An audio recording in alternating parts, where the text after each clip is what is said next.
एक दिन क्या हुआ कि फिरौन की लड़की के ये बांदी बाल काट रही थी, कंघी कर रही थी, तो कंघी हाथ से छूट गई, जमीन पर गिरी तो बजाबता मुंह से निकल गई या अल्लाह। जब या अल्लाह निकला तो उसकी बेटी खड़ी हो गई, फिरौन की बेटी खड़ी हो गई और कहने लगी, अरे तू मेरे बाप को रब नहीं मानती? उसने कह दिया कि मैं तेरे बाप को रब नहीं मानती, मैं उस रब को मानती हूं जो तेरे बाप का भी रब है, मेरा भी रब है, महल में जितने लोग हैं सबका रब है, मैं उस रब को मानती हूं। फिरौन की बेटी ने जब इतना सुना, भागती हुई फिरौन के पास गई। फिरौन की बेटी ने फिरौन से कहा कि तेरी बांदी और तुझे रब नहीं मानती, तुझे मानती नहीं। वो कहती है मेरा वो रब है कि जो तेरे बाप का भी रब है, मूसा और हारून का भी रब है, सारी कायनात का रब है, मैं उस रब को मानती हूं, तेरे बाप को रब नहीं मानती। फिरौन ने जब ये सुना कहा अच्छा ऐसी बात है। फिरौन आया और बांदी को बुलाया सामने। जब बांदी आई तो कहा क्या कहती है, मुझे रब नहीं मानती, मुझे खुदा नहीं मानती? तो जब फिरौन ने इतना कहा, उसने कहा नहीं, मैं तुझे रब नहीं मानती, मैं तो उस रब को मानती हूँ जो मूसा और हारून का रब है, जो सारी कायनात का रब है। फिरौन को गुस्सा आ गया, कहा मेरी बांदी मेरे टुकड़ों पर पल रही है, मेरे पैसों पर पल रही है, मेरे यहाँ काम कर रही है और मुझे ही रब नहीं मानती। उसने कहा नहीं मानती, का एक बड़ी कढ़ाई में तेल गरम किया जाए। उस बांदी की दो लड़कियां भी थीं, एक छोटी थी और एक जवान थी। तेल गरम किया गया, कढ़ाई में तेल गरम हो गया तो कहा अब भी नहीं मानती? उसने कहा नहीं मानती। कहा तेरी छोटी बेटी को इसमें डाल देंगे? उसने कहा डाल दो, लेकिन मैं तब भी तुझे रब नहीं मानूंगी।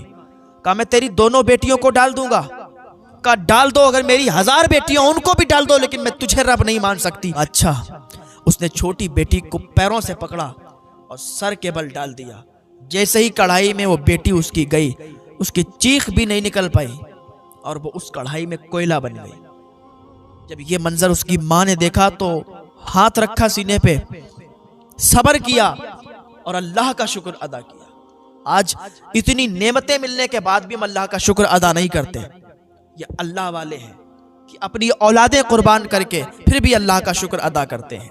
आज थोड़ी सी मुसीबत पड़ जाए, थोड़ी सी मुसीबत आ जाए तो जबानें ऐसी चीख चीख कर कहने लगती हैं कि अल्लाह ने सारी मुसीबत हमारे ऊपर डाल दी, पता नहीं कैसा दौर मेरा चल रहा है, किस्मत में पता नहीं क्या यही लिखा हुआ है।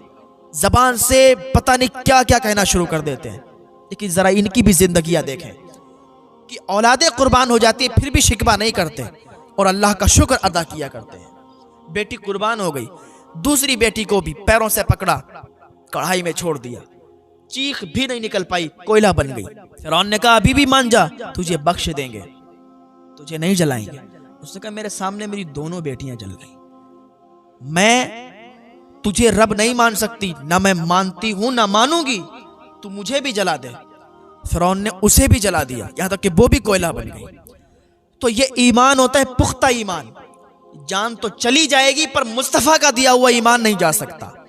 जान तो जा सकती है पर हुजूर का दिया हुआ ईमान नहीं जा सकता। वो किसी शायर ने कहा था कि जो जान मांगो तो जान देंगे, माल मांगो तो माल देंगे, मगर ये हमसे कभी ना होगा, नबी का जाहो जलाल देंगे।